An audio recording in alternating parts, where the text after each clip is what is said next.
I think part of the reason why they brought so much of the censorship down on us during Trump and then after Trump is because he was better at social media. Elections were supposed to be like Obama's thing. That Obama was the social media revolution president, and he used that to his advantage. And Trump did it better than Obama did. And I think that's why they had to bring all the censorship on us, because they realized that we could leverage it better than they could. And I make this point repeatedly. Musk in tech, Tucker in media, and Trump in politics. That's what 2024 is going to be about.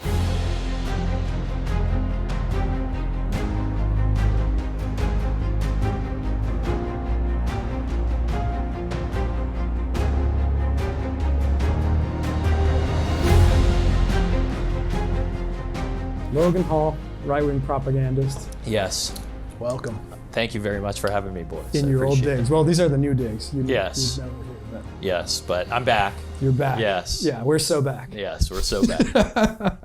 What are you doing these days? So, I just left New Founding probably 8 or 9 months ago. Yeah. Now I'm working for The Blaze. Glenn Beck's The Blaze. We got whole new website. We're expanding a lot of things, so exciting times. Good stuff. Yes. Very cool. You are one of the.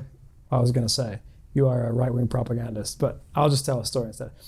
One of the best, one of the memories we talk about here a lot of you in the office, the old office, was just you coming in, firing up Twitter, then 8 hours later, Yep. leaving the office after having seeded the normies with the most amazing content on the right. How do you use Twitter? I don't know if it's some of the most amazing. That's high praise. That's high praise. I appreciate it. How I approach it is people. You often hear that Twitter isn't real life, right. And that could actually not be further from the truth. Twitter can be used for a ton of different ways, but it is most useful in networking and getting your message out there outside of the traditional landscape, right? Mm-hmm. The media landscape. And that's what's so huge. I'd say right now, what Elon's done with Twitter is amazing. It's how the right can effectively capture and take institutions back.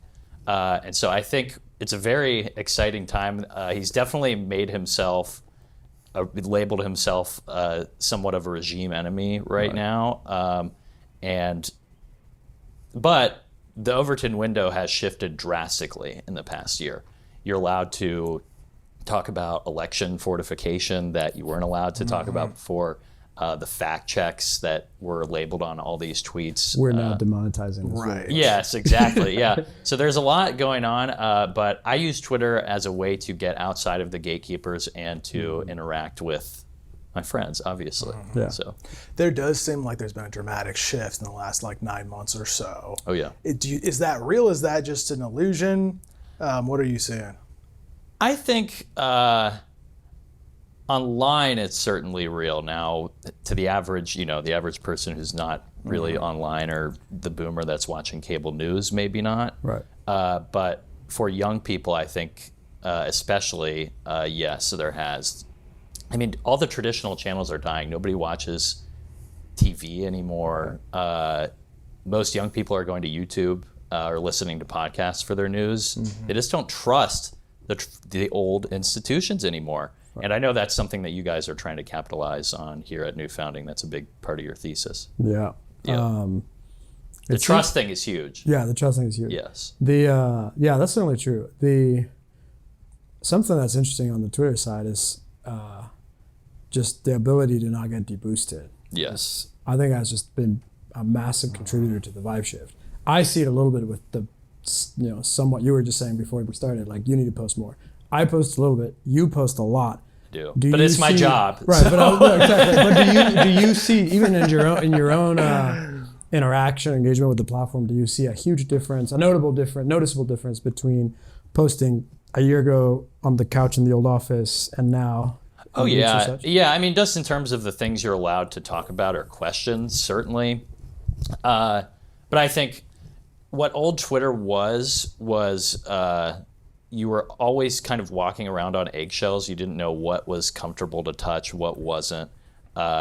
Very scary. I mean, very scary landscape for the right because you could just get banned like that. I mean, they banned a sitting president from Twitter. The best poster in the world. The best top 5 poster in the world, and they banned him. So, it was a much different platform back then. I think, it teaches you how to properly. It taught me how to properly navigate certain issues and getting as close as you can to the line without really stepping over it. Yeah. So there's usefulness in that, but there's also usefulness in, Elon is like waking up in the morning and wishing people GM now. So it's like that's good too. That's a win. So it's just a dynamic of how you interact with certain things, like when you're under hostile leadership or welcoming leadership. Well, and it seems productive too in the sense that there were some folks like yourself, like you're finding the line in the algorithm and not stepping across it, but pushing it. There's also, it felt like a lot of people being like, throwing up their hands and be like, oh, I'm shadow banned. Like, oh, the system's against me. Like, the reason I don't get views is because this, and that's like that. You don't have that anymore. Yeah, you have a lot of, I don't really like that complaint because you see a lot of like boomer. Someone flipped the switch. They got the call. Yeah, you see like boomer adjacent accounts on Twitter that are like, I'm being shadow banned. It's like, well, maybe, but maybe your posts need to be better. Like, let's not first attribute this to malice, especially when maybe you just suck. Yeah, maybe like you just need to step up your game a little bit. But there are definitely certain cases where you can see, for whatever reason, maybe it's the old algorithm or they haven't figured it out, but someone is. If you like I'll go into the search function sometimes and try to find an account that I'm reading from, and sometimes it's harder to. So there is still, I mean, that's always going to be a problem, but I think it's definitely gotten a lot better. Facebook and all the rest of them still do this, but Twitter is on the up and up. When did you first start posting? Did you have like a personal account, or how did that get started? That's a very good question. Can I digress here a little bit? You can do it. So when I'm originally from Cincinnati, Ohio, and I went to a private liberal arts school in this rural Ohio, and I loved collecting clothes. And so I should have known at the time, but I ended up building up an Instagram page that had like 20 or 30,000 followers of just like me flipping old clothes. Like I would go thrift. Wait, what? And, so I would go thrift. Awesome. I made some good money in college this way. But I would go thrifting, or I'd be like constantly scouring eBay, trying to find deals, old things. And I would buy them, and then I would promote them on this account. Like, here's the sale, here's what I've got for sale, here's like the number. And then I would have people contact me and I would ship it out, and I would just flip a lot of vintage clothing. So I built this Instagram, and I didn't know at the time, I was like, I didn't know what I wanted to do with my career path. But at that time, I was very good at that. And so I eventually shut that page down. But by the end of college, which was right around 2016, like Trump's rise, I was like, I want to get into politics. This is too exciting to not be involved in it. So I was like, well, do I need a law degree to go into it? I thought that very naively. You're still thinking in the old status hierarchy. Yes, exactly. Yeah. So I just made a Twitter and started writing some and posting. And my first article ever, I was like, I don't know if I could do this. I don't know if this is cut out for me. But I figured I'd try. And so the first article I wrote was retweeted by Ben Shapiro. And I was like, all right, that was a big confidence builder. And this is back when I was like 22, and I mean, we have disagreements with Ben Shapiro, but for me at that moment, that was huge to me because he was one of the biggest people in the conservative online world.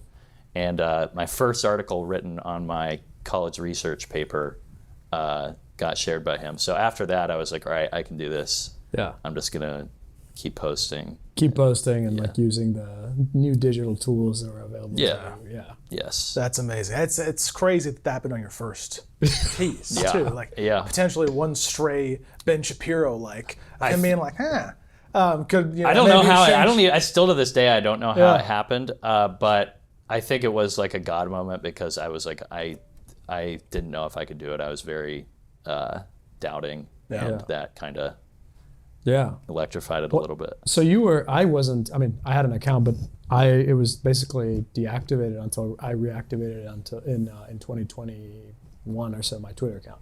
But I've heard that the so-called energy in 2016, 2017 on Twitter was unbelievable. Dude.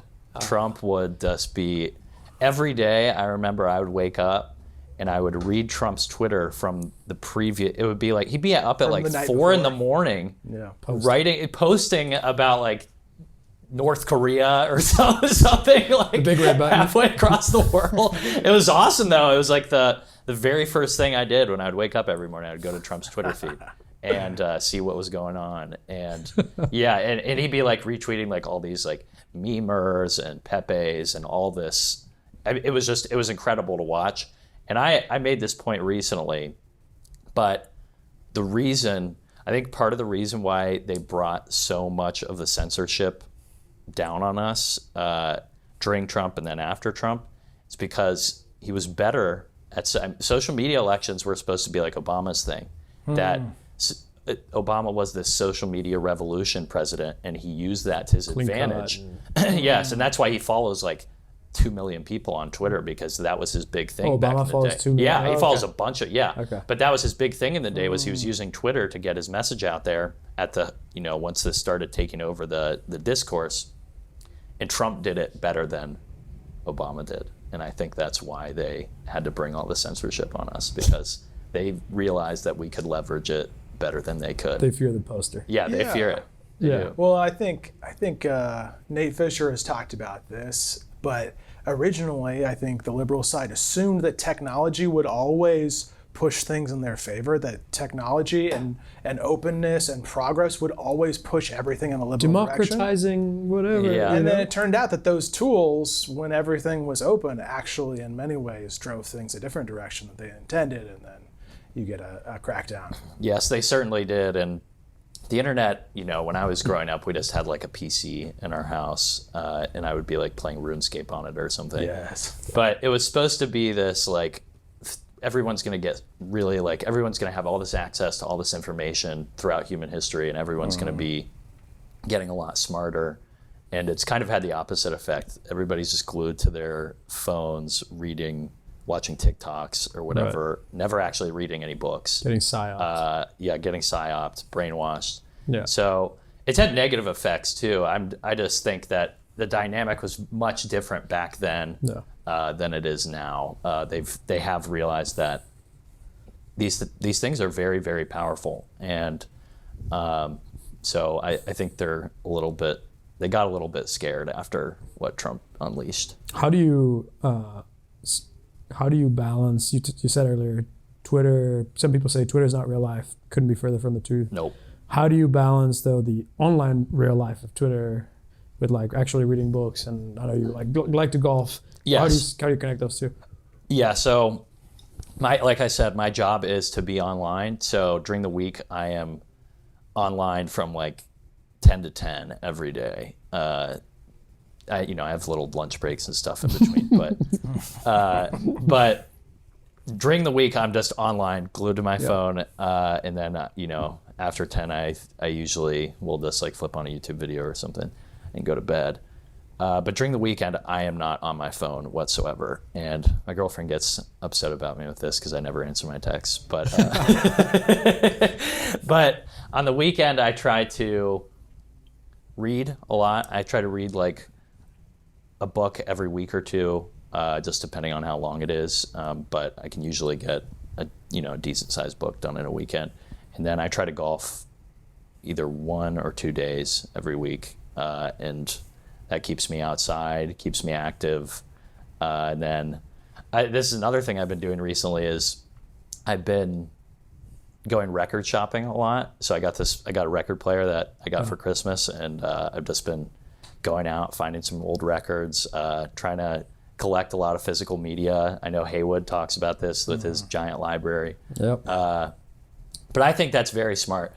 We have to be plugged into some of the old ways and not just always on our phones. Right. So that's kind of what I do with my balance. On the weekends, I'm just not online whatsoever. Yeah, that makes sense. Nice. Talking about this is one of the things I learned about you early on. Because when you came to New Founding, I had 150 followers on Twitter, and I was just like, oh, Twitter's kind of like to stay abreast of what's going on, and generally like, I still had this mentality of like, it's at best you use it to stay in touch with what's going on, but it's just kind of pointless, and you use it to fight, and it's a cesspool, and you're done. Yeah.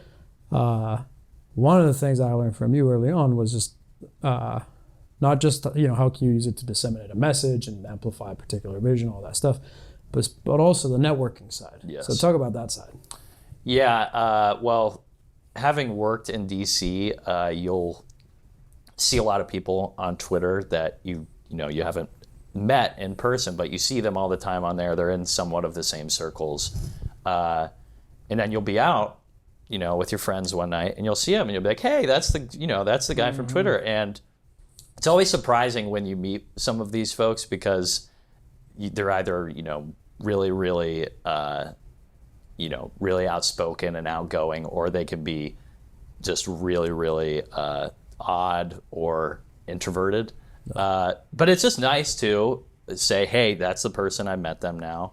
And it's powerful too. Like, you and your friends can start a movement just by making something look appealing. And I think the networking aspect of it is good because you get, I've gotten all the jobs that I've had from Twitter.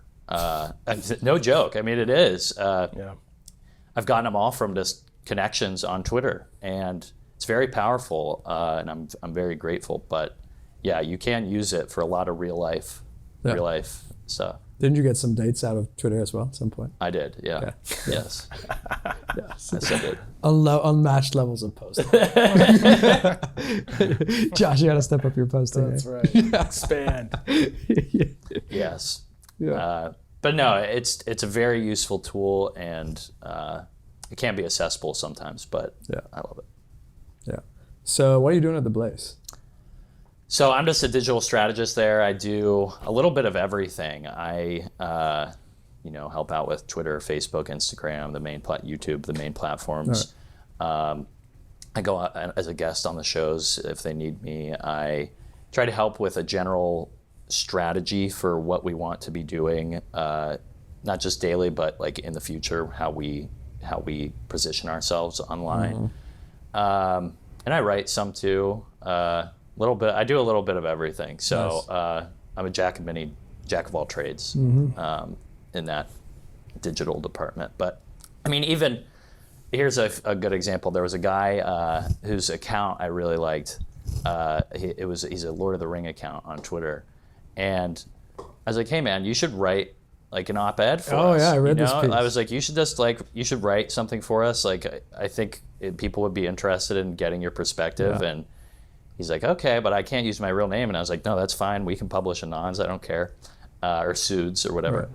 Right. And he wrote this thing, went viral, and Elon liked it. I mean, yeah. And this is a Middle-Age Mixer, right? Yeah, Middle Earth Mixer. Or Middle Earth Mixer, yeah. Mixer. Yes. But he's somebody who, is just like, that's one of my connections on there. And I was like, hey, you should write for us. And then the richest man in the world sees this article from the Blaze. So right. I just think, again, it's like that. That's kind of the networking aspect of it too. You can use it to generate ideas and content and things in this digital wasteland we occupy. But this is what frustrates me, especially post-Musk takeover of Twitter, with conservatives and Christians who still want to use Twitter exclusively to fight and bicker about pointless minutia that lead to nothing. Like, used correctly, you can unlock the craziest doors. It's like a master key. It's like a skeleton key. Yes. And I've like almost blew in the face with some people, like screaming at them, like, no, use it well, and you can just get to places that you would think impossible. I think people who there's a line, right? But I think people who spend all their time trying to settle scores online I almost think they're useless because I mean, what are you even doing? You're just going on there to complain and argue. You should make a lot of room for joking. This is part of like people. There was another tweet I saw on this recently, but everything's just so humorless now. Like this whatever we're doing right now, the regime, it's just not funny. Like there's no fun in it. There's no humor. You should be going on there and trying to make people laugh occasionally, and or at least inspire them for something greater, right? You don't need to sit there and like just moan and complain and argue all the time. It's just not a fun way to live. So I think a lot of people who are like that online aren't very fun people in real life. In general, yes. Right. And they probably shouldn't be online. Yeah, well, I mean, it's the other thing is you have to remember, most people are not on Twitter, just period. Right, sure, most people are not on Twitter. You have a large contingent of people that use it poorly to vent or just like spit out into the abyss. And then there's a small contingent where you realize like it's a weird, strange window in time where you can actually be viewed by the richest man in the world. Can just like Logan could be on his couch in Ohio or something and rip a banger Fire and off a meme, and Elon retweets it or likes it. Yeah, I think I mean the whole thing, if you're not having funny online, you're not doing it right. If you're not having fun online, you're not doing it right, and you should be having fun with your friends. Now that's not to say like we don't face serious problems. So you can draw attention to serious problems too, but I think the most important thing is we have to be funnier and cooler, and people who are funny and cool don't spend all their time just debasing themselves like that. Yeah, that's true. So we're recording this, 2024, February? Yeah, February 2024. Probably the craziest year at the start of a couple of years. Less than the libs have 1 year. The libs have 1 year. So yeah, what are you thinking going into 2024 and beyond?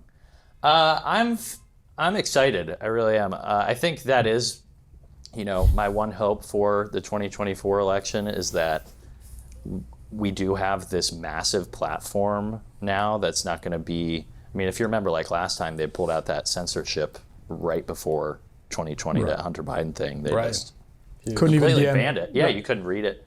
So that is my one hope. I don't think a lot has changed with, the election laws, but it might be a lot easier to call them out if there's any funny business now than it was back then. I also think Republicans are like the right. They are too. There's this idea that like one election is going to solve everything, and that's just never going to be the case. So I think we have to, the main focus should be build locally in your own communities and work from there. And I know that's a big part of what you guys believe too. But there's just no other way. You have to, I was telling you about my college research. What I wrote, my first article, what I wrote was about, my college research was based on a very good book by Robert Putnam. He's no conservative, no right-winger at all. But it's a very good book on the decline of civic engagement in America. And so it's called Bowling Alone because back, 50, 60 years ago, you had all these neighborhood bowling leagues, and you'd get out and you'd go out with your whole neighborhood, the families of your neighborhood, you'd get in a bowling league. Like I remember hearing from my grandparents all the time. They're like, oh yeah, we had our bowling league, that we looked forward to that every week. But it wasn't just bowling leagues. It was all these local organizations across the board. So it's bowling leagues, it's like Neighborhood Watch. It's across partisan lines. Every single thing, all these local organizations, it didn't matter if it was Republican or Democrat or right-leaning or left-leaning, they all saw mass declines in local participation. And so I think that's kind of what's paved the way for a lot of what ails us in America right now. We've lost our sense of community. It's very hyper-individualistic to a fault, to where there's not a big emphasis on community and family and your local neighborhood or who your neighbors are even. And I think we really need to get back to that. And I believe it's making us a lot dumber too as a society, because we're not really engaging with anyone at all. So we're not hearing very many differing perspectives. We're not ever finding common ground or uniting behind one purpose. We're just stuck in an echo chamber. And this research really red-pilled me on democracy too, because this is a private liberal arts school in Ohio, and I would give these, and these aren't just freshmen straight out of high school either, these are like juniors and seniors. I'd give them 10 questions from our citizenship test, and like I would give them 3 very easy ones, 3 kind of middle ground, and then 3 I would say tough ones that, you know, most people don't study or would be able to recall off the top of their head. And the answers were shocking. You know, I would put, when was the Constitution written? And I would get an answer back like 1530. How many amendments are there? It'd be like, there are 75 amendments to the Constitution. 10 commandments. Yeah, and I'm like, these people are voting. Like, how are we churning out citizens who aren't well read in their own history? It's appalling to me. And I think that's part of the issue is too, everybody's just on their phones and their laptops and nobody's reading anymore. And we're not nearly as literate as we were, you know, or even around like 100 years ago. But compared to the people who founded this country, they were probably some of the most literate people in history, some of the most well-read people in history. And we just are not that anymore, and that worries me with the technology aspect. That's certainly the flip side of the praise that we would, you know, bathe Twitter with. There's digital technologies can become the single point of consumption for reality for many people, as opposed to recently we had Anthony Pompliano on our show, and he talked about content creation, creating YouTube videos and posting on Twitter, etc. As I liked his framing. He talked about it as the exhaust of all the work he's really doing. So he's reading and interacting with the real world. His posting and his content is like the leftovers, like what the exhaust fumes of the work he's doing, you know, the engine that he's driving, as opposed to like the single point of consumption for reality. Well, I think there's like a really strong difference between, there's 2 very distinct modes when you're consuming, when you're on a social media site like Twitter, which is passive versus active. Right.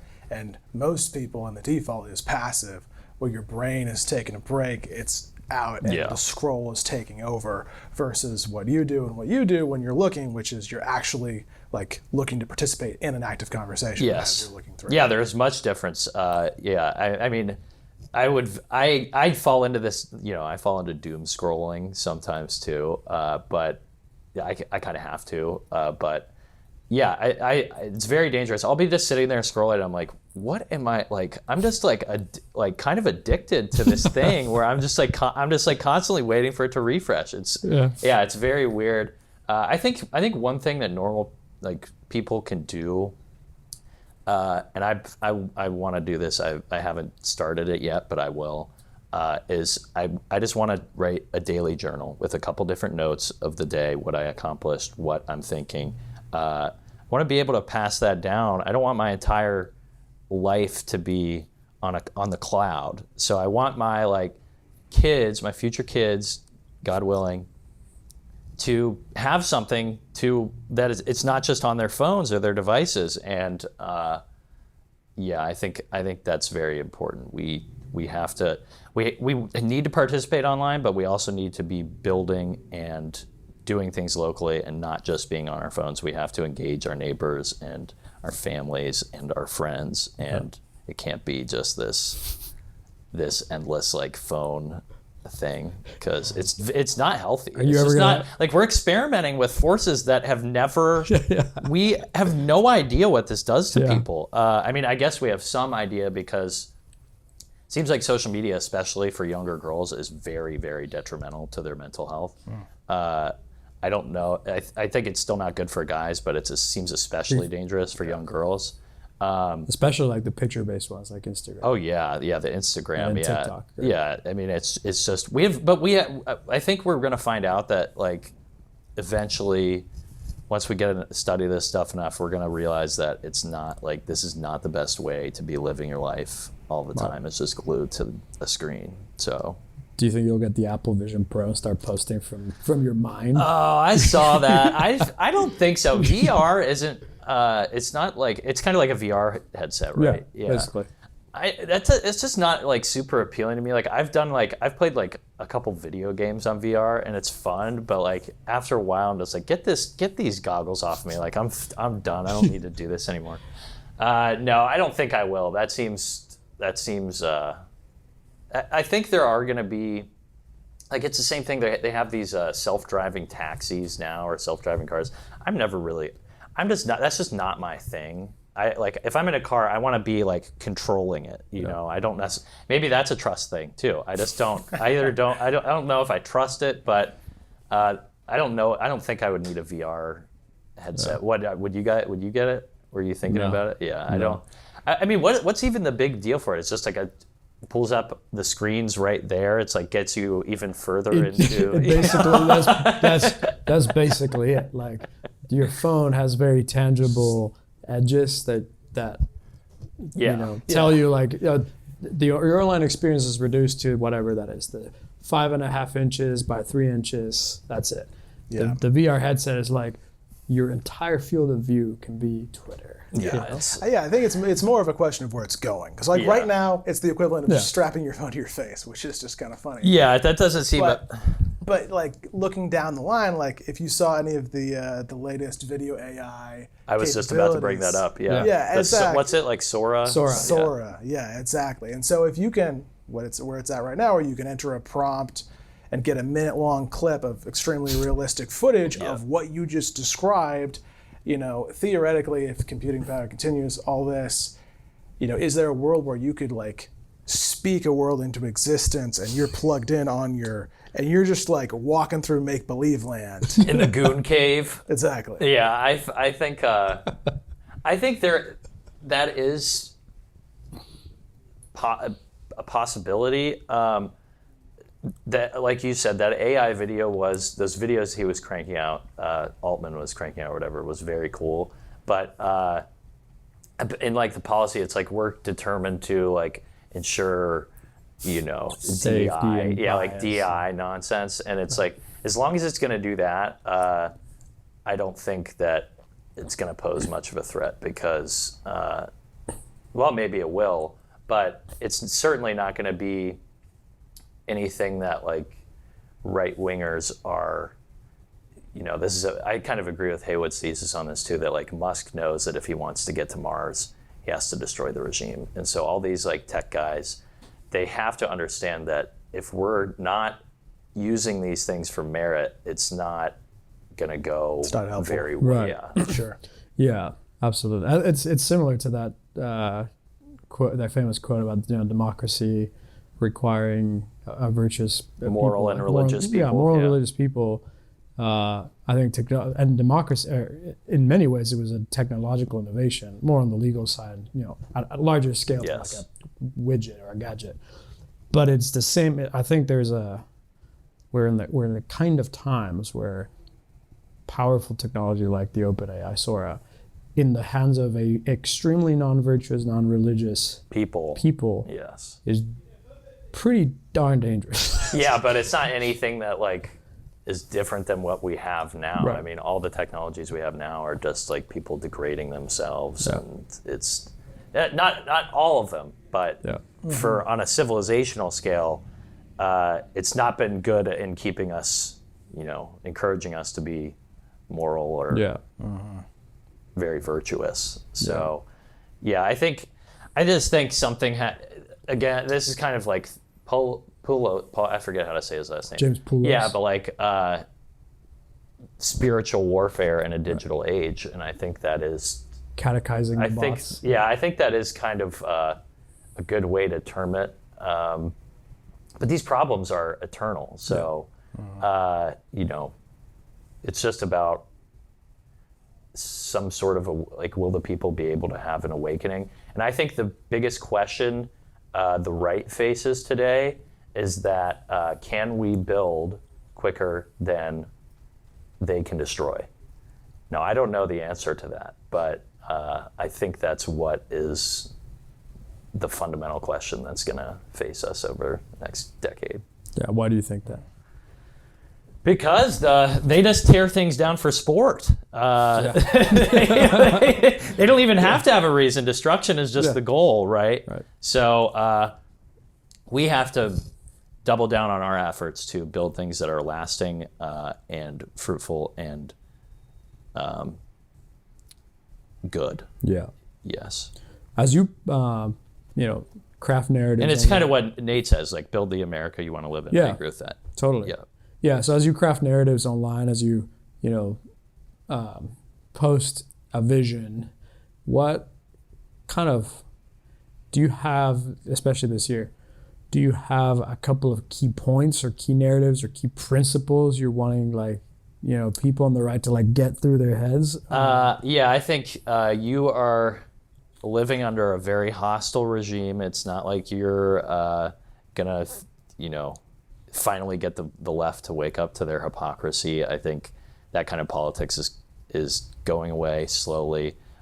We have the whole to, imagine if the roles that were reversed. whole nonsense. You have to get rid of that.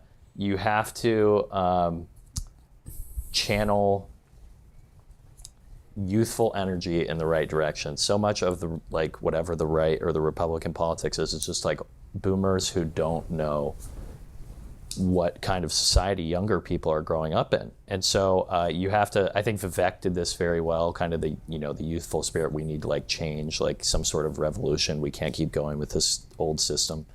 And I think we need to bring hierarchy to society again. The right kind of hierarchy. We can't have this DEI holding all these places. Maybe, they might, all these places that hold DEI up are already kind of dying. They're dead. They're dead to a lot of the right. Like all Claudine Gay, Harvard stuff. Yeah, that's already kind of dead to the right anyway. Right. So I just think building new things, and I think the spirit of the frontier should be something that the right tries to tap into. And you see this with some of those tech guys are trying to build different types of, they're trying to engineer essentially their own cities, right?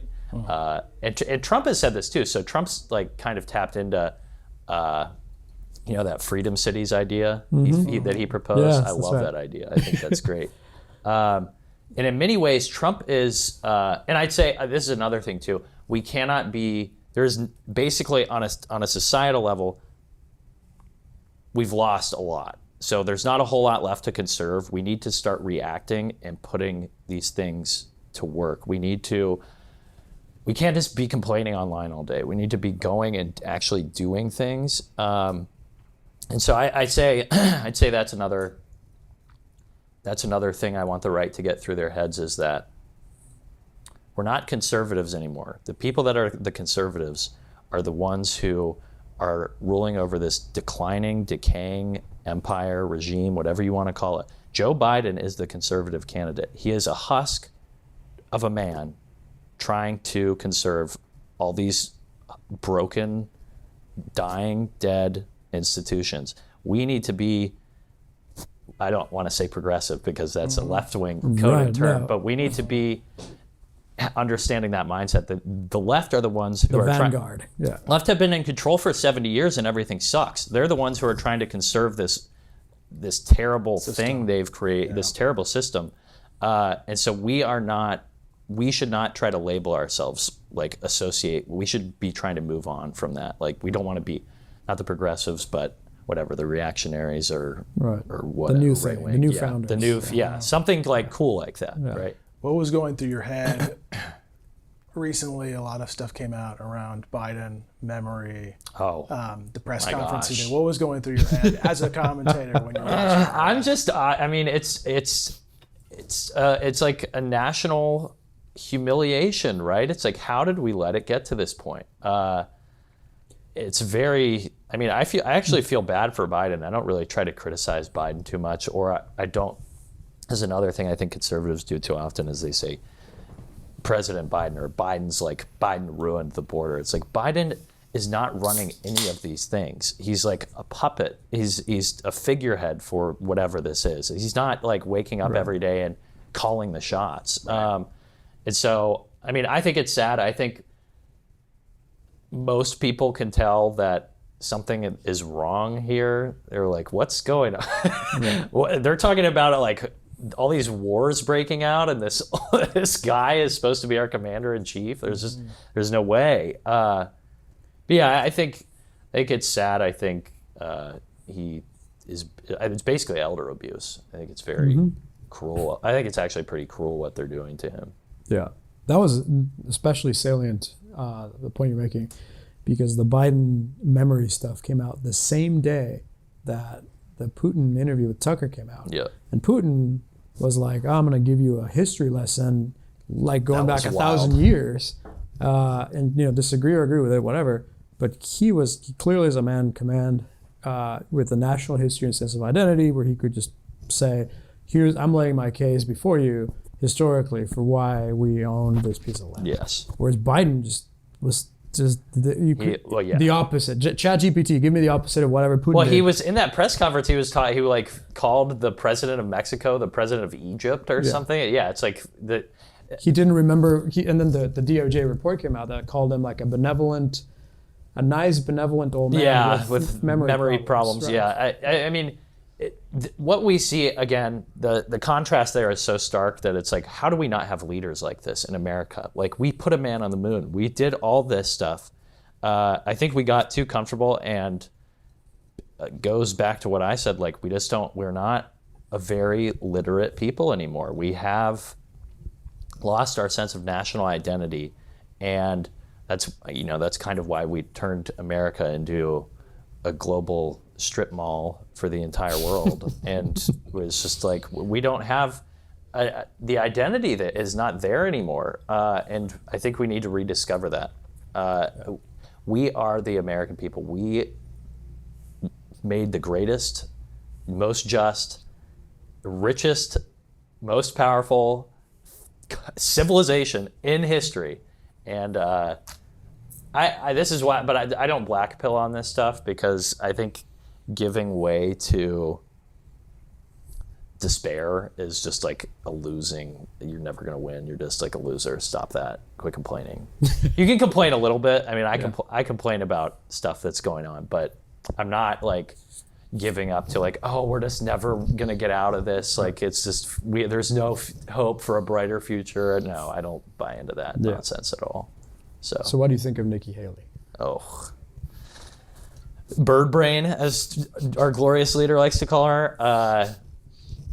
I don't know. I think I'm very tired of girl boss politics, Republican or Democrat. It doesn't matter to me. I'm just tired of it's so fake. It's just fake politics. It's like I think that was the big thing between Biden and Putin, is like, that's what fake politics is. This is what real politics is. And real politics, we're going to need it. I mean, we're going to need some statesman. Yeah, we're going to need actual statesmanship, not this whatever thing, stupid thing we have now is. And it's just fake. I mean, I'm not a big fan of Nikki Haley. People forget she was the one who began, we see all these statues of founding fathers coming down now and everything. She was the one who started that in South Carolina as a Republican. She took down the Confederate flag from their state capital. Yes. So she started all that. She led the way for all that iconoclasm that we're seeing nowadays from the left. That was from our deep red state Republican. So, yeah, I think another big point I would put on the right is your instincts are everything. And if you don't have the right instincts, you're not going to be able to achieve any actual victory. So, and our side has to get better on an instinctual level. They need to know, here's what's going on, and then communicate it plainly. And there's a shortage of that, but I think it's changing as the sense of urgency. Do any names come to mind of like who does that effectively on the? Trump does it better than probably anybody. Tucker's very good at this. Vec is good at this. DeSantis is good at this somewhat. I think he proved that Republican consultants are like the dumbest people in history. Because immediately after he ended his campaign, he went back to like saying all this really good stuff. And, he was doing the selfie videos. Yeah, and not waffling on things. Yeah, so there are. I think Matt Gaetz is good at this. If you're just talking about a politician now, like Musk is good. I think Musk recognizes like that big Disney moment where he's like, "Go yourself." Right. Like that is just clear. Yeah, instincts. It's just instincts. Like you're my enemy. Right. Leave me alone. Right. And all of those people you listed are independent-minded and literally independent, either financially or otherwise, in that their reaction loop is just them. Yes. They can see something, they can think what is true, and they can respond in that situation, which is not true of Nikki Haley or when Ron DeSantis was weighed down with consultants or whatever it is. If you have a giant bureaucracy that you got to run everything through, it's not going to work. Yeah, and you guys know this. Like your people are everything. So. Your guys are your credentials. Yeah, you can't be. Your guys are your credentials. Yeah, that's what I was trying to think of the quote. That was it. But you can't be like surrounding yourself with people you don't even know or like potential enemies. That's just like, again, that's an instinct thing. But yeah, there are a lot there's a lot more on our side that can do that than the left. I mean, they don't have people who can talk in any real way. As soon as they do, they're labeled. They're like on our side because they get removed. Right. So so on that point, let's say you're opposite Logan, you're liberal Logan. You're in the wings of the White House. You're watching Biden out there going back and forth between the podium and the curtain. What are you doing? What's the strategy? I think they're. Canadian healthcare system yourself. That's a tough question. I don't know if I'm one of those guys. I mean, if I'm one of Biden's handlers, I probably know that there's something wrong. I don't. But again, that's just like a way that Democrats really are like, they are true believers. So even if they see that, I think they look at Biden and they're like, oh, he's still like old, aviator glasses Joe. He knows what's up. He knows what he's doing at heart. Even if he's like, they call it a stutter in public, I think like they truly believe that they're doing the right thing. It's almost robotic what they are. I mean, it's very, it is like the NPC meme, right? It's just, they're just brainwashed into this thing. Like they are very, I saw a poll recently. It was like young people are less likely to be religious and Republican, but more likely to identify as LGBT. And I'm like, well, they're definitely still religious, right? And that's what we have to view this as they are true believers. And so when they see Joe up there, I think they're just like, yeah, he's doing great. Yeah. Why do you think, along the lines of Josh's question, why do you think, and I don't really follow any of these, but from the little bit of stuff I see trickles on the timeline, why do the liberal versions of Logan, the lib versions that work for the Democrats, whatever, why do they resort to like activism and more like, here's a cause, this, that, and the other, versus like just posting a meme or posting something funny? Well, fundamentally, they can't meme. I mean, the left is not. Right. Again, this is what I said. Our side is creative and funny. They are humorless and boring. Their ideology is boring. They've done this forever. Oh yeah, like we want to just like let violent criminals run the streets, and like you can actually be a woman if you want to, if you're a man, and it's like, guys, this stuff has been done before. It's boring. It's just like, they call it, some right-wingers call it gay race communism. And it's like, that's what it is. It's just like, you've done this before, you're boring, like, go home. Right. But that's why they get into activism, because they know that they will be treated and rewarded. And this is something that the right is lacking, is our pipelines to get our guys into well-paying jobs, into good structures, and good companies. I know you're working on that, and some others are too. But the left has mastered activism, and all of their people they can just pick an issue, one of these issues, like environmental justice, whatever that, I don't even know what that means, but it's but they have jobs in these things, right? Yeah. So we have to get better at doing that for our side, carving out. I think we need to get better at creating, like I said, and that's like, I'm just kind of a content creator, but we have to get better at creating things, companies, projects, businesses, magazines, books, all that type of stuff, that can, allure people to a different way of life that's not so miserable with their activism. Because they are miserable. Yeah. They're very unhappy. Tucker says, he says, the Democratic Party is the party of weak men and unhappy women. And that's what it is. They're just miserable sods, all of them. That's a great quote from Tucker. Yes, I think is. he's right. Yeah. I mean, I think that's the structure is fundamentally unhealthy too. If you get put in one of those positions where you're paid to do nothing and be part of the Borg, it's just people who have just that source of income but without any purpose or real work or anything, like that's just a mechanism for creating unhappy people. Yeah. I mean, we have way too many fake jobs in this country. I think that's another thing. Like the tech bros will probably, that's something like maybe AI could solve that. Who knows? Yes. But is like this drone corporate culture is it's just, it's not rewarding. It's not going to bring you like long-term joy. There was that. I remember seeing a bunch of great posts around this when, what was her name? Nina, whatever, the czar of the misinformation the disinformation czar. So there was this lady, do you remember this lady?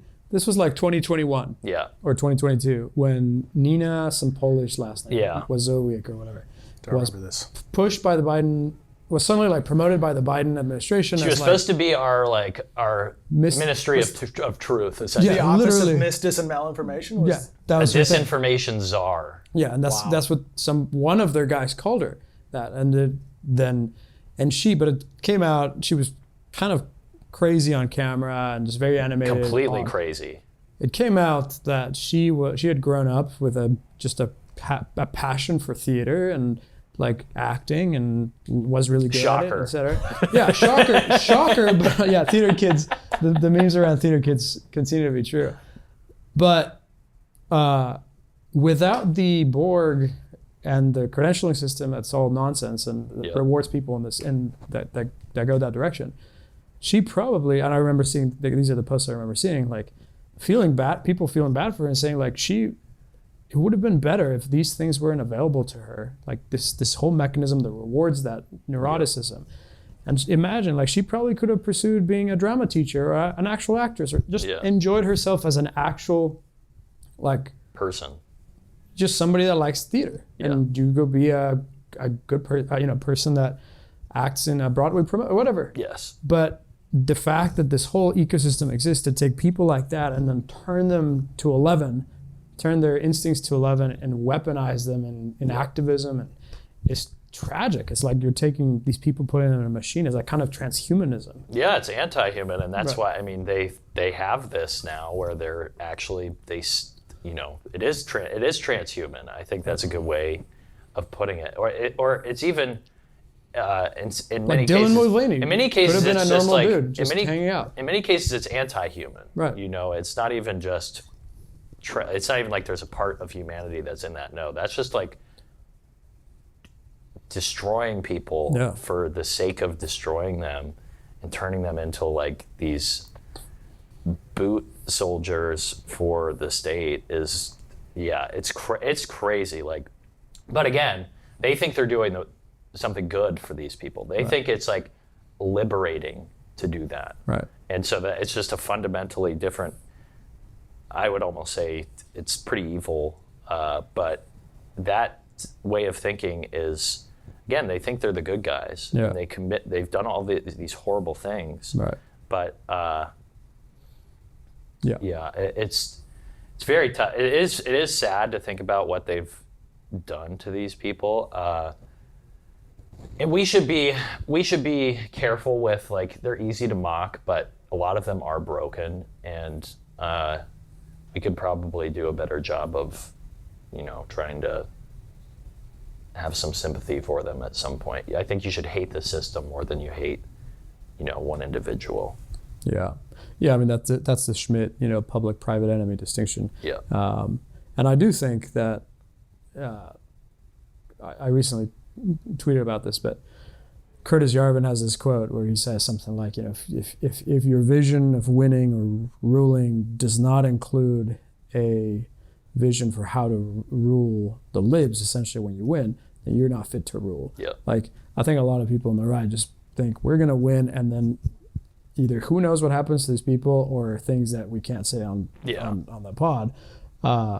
Whereas, like, no, you should just, once you win, you organize, and you're a benevolent ruler that, yes, you'll have to do things that are unhelpful, or that are perceived as unkind vis-a-vis the previous regime, etc. But you do have to rule them benevolently eventually. Like, you should win them to your side. Exactly, and that is what Trump does so well. I mean, he doesn't care if you're a Republican or a Democrat. He just cares about the American people. And so this is like, Trump really does embody this better than almost anybody. He does have that sense of noblesse oblige, right? He feels a duty to the people of this country, forgotten people of this country, feel like they've got, a bad end of the deal. And he doesn't, it's a very interesting characteristic to have in a leader, and that's why Trump is like a once in a generational leader, because I don't think there's hardly anybody else who could tap into that as president or leader of this country. But yeah, I agree with that point. You're gonna have to make your peace with these people. Once you've won, you can't just you got to be like, I am the leader of all of you now. It's not just it's not just like this. I'm just a factional thing. Right. No, it's like we are a one. And that's why we have to rediscover. Trump like taps into the national identity thing, which is like an American dynamism, like where greatness can happen again, where we can build and become great and clean up our cities and do all these and become prosperous again and happy. And that just, I mean, I don't know if that will come around in somebody else. I hope it does, but Trump like embodies that. He really does better than anybody, and that's what's so unique about him. He's not, people don't care about, I mean, sure, they like that he like is a good steward of the economy or whatever, but he taps into something much, much deeper than policy. It's like, it is an American nationalism kind of thing. And yeah, it's crazy, like America first. That's such a simple message, but the idea of that taps into so much. Like, we should be doing this before we're taking care of all these other like countries things. Halfway around the world. Like, right.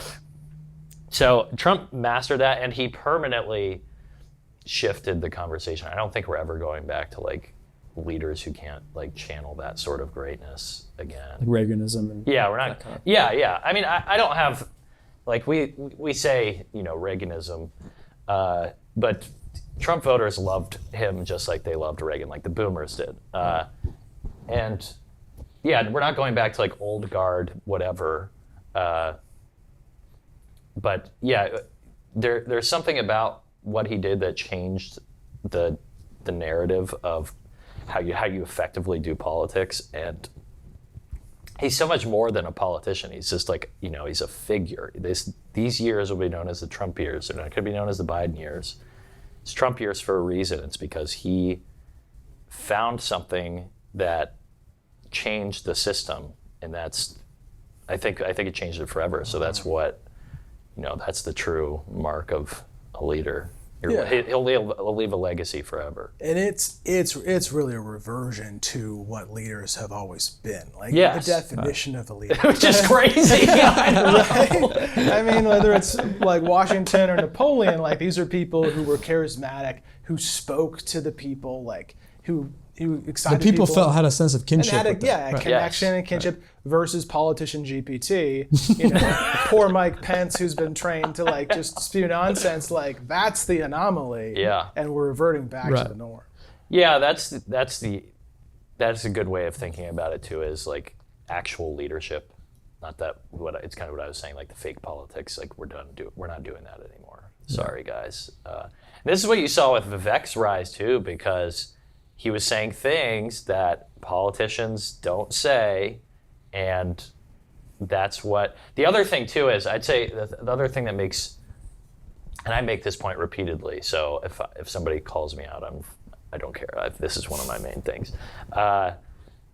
Trump and Tucker, I'd say the three biggest things happening right now are... Did I already say this? Musk and tech.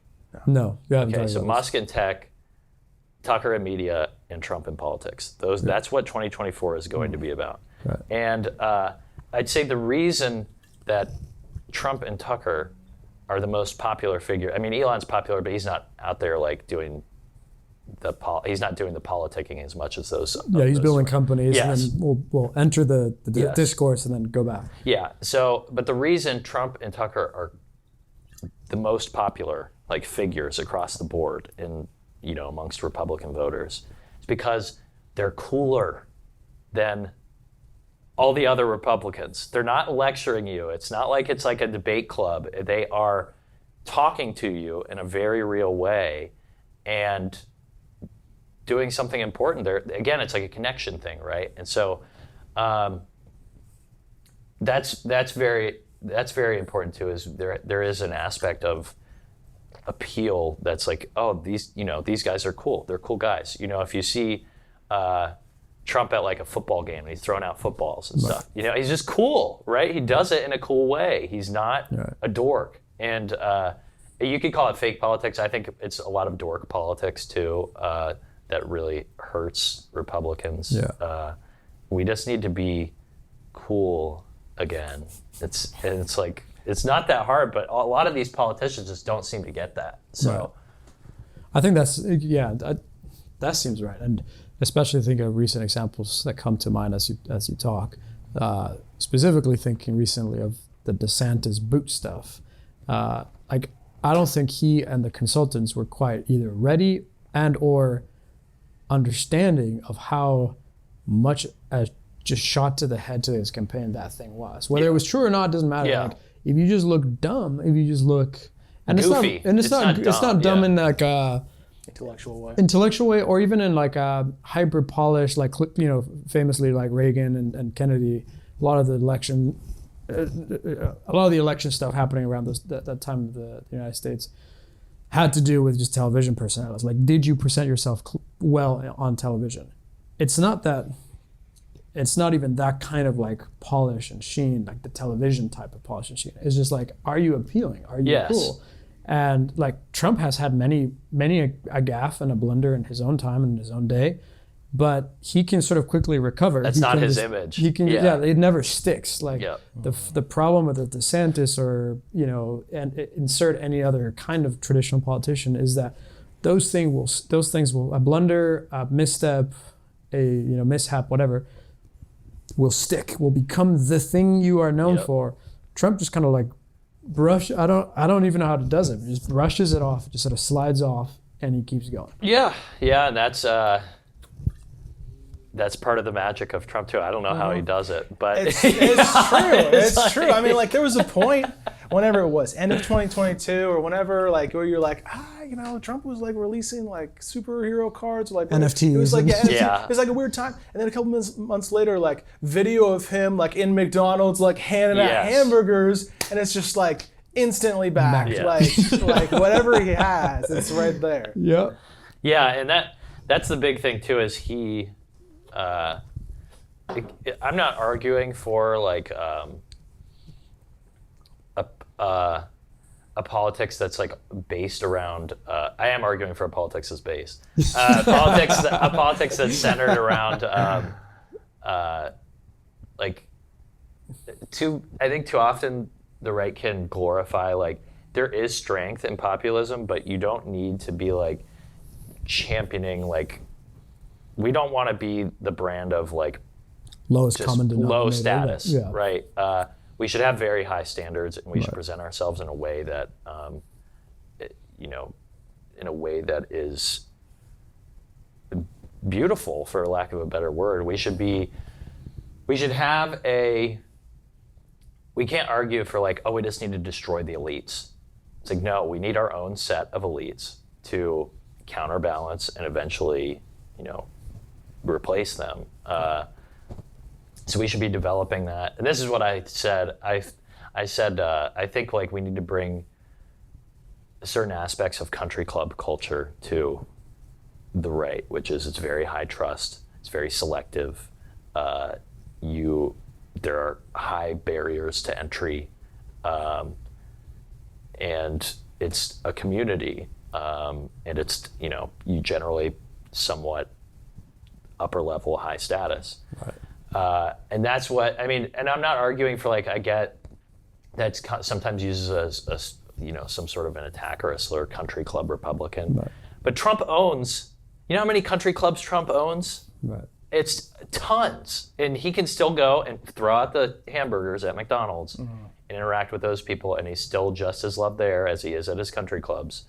So I'm not saying like we just have to be these like not paying attention to the culture at all, and we can just like retreat to our little neighborhoods. But there should be, just in terms of approach to culture, it should somewhat model that, I think. Yeah. So.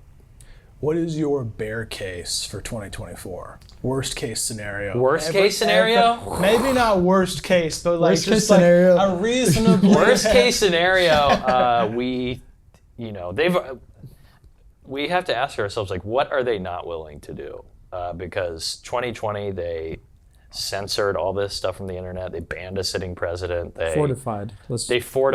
They burned down cities in the middle of the country just like on a dime. Lockdowns, lockdowns. Yeah, I mean it was the largest propaganda campaign in history, I believe.